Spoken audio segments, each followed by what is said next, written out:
Hello, everyone. This is Dana from NexGen, and welcome to Me Inc. This evening, we're going to go over Angela's budget for March.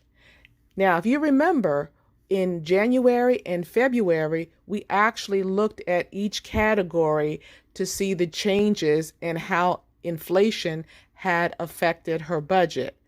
Now we're going to look at her budget differently in accordance with her 5-year plan. Now that we're using her 5-year plan, what we're going to do is we're going to segregate what expenses are paid by check and what expenses are paid by credit card. And the expenses that are paid by credit card, we're going to pay the expenses in full. We're going to make the one payment. So starting from the left, we're going to look at the expenses that we pay by check. For the mortgage, we're going to make two payments. We're going to make the regular payment of $1,481.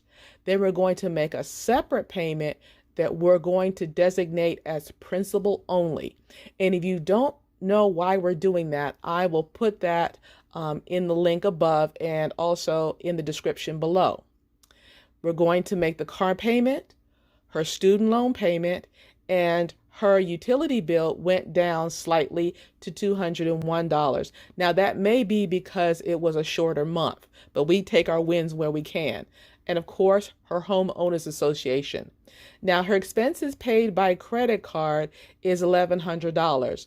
Now her gasoline did go down a little bit, and so did her groceries. So in this month, she paid approximately a little under $1,100 for her groceries, personal care, gasoline, and any other miscellaneous purchases that she made with her credit card. So she is still within budget.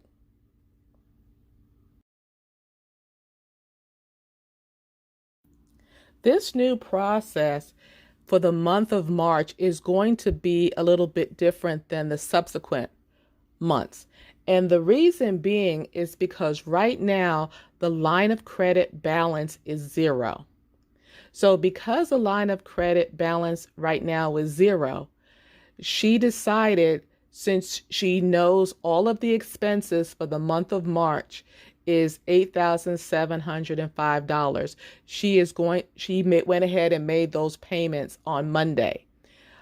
The bill for her utilities came out on the 15th of the month. Her credit card statement came out on the 18th.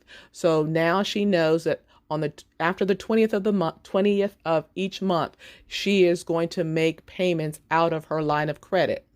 And for the month of March, those expenses are $8,705. During the month of March, her net pay was $5,282. So what she did was she took that money and put it into her money market account. The money market account balance was $6,915, if you remember. So that's a little over $12,000.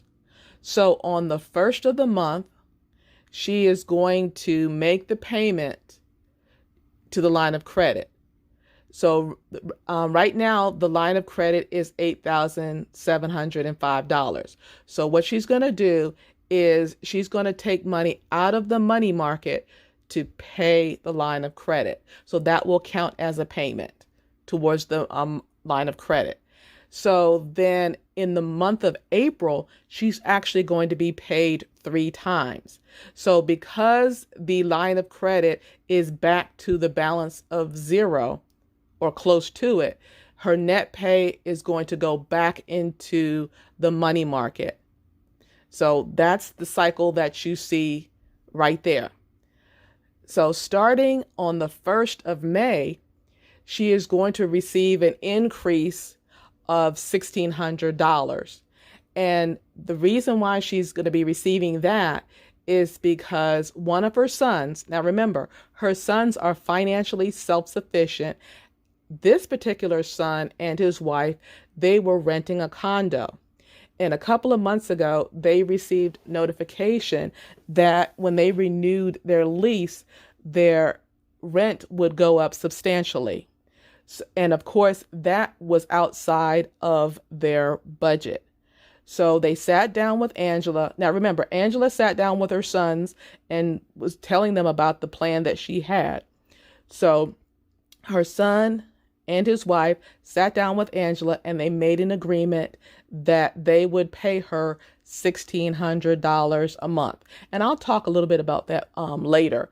But now, starting 1 May, you're going to see an increase in the net pay along with that extra payment that she's going to receive in April, because she's paid every other Friday. Now, because of this increase, she may actually get to her plan a lot sooner than the 5 years, and that's okay. And it also gives options to the son and his wife to whether they don't have to pay more money where they're living, and will actually help them with their savings goals. So it's a win-win for everyone.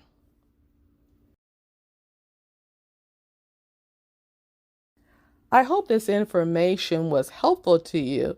If you have any questions or any comments, please make sure to put them in the comment section. And I look forward to sharing how this new arrangement worked with Angela. And I'm very excited that this actually will get her to her financial goal quickly. And as a bonus, her daughter-in-law is a professional chef. How great is that? Talk to you next week and have a fantastic weekend.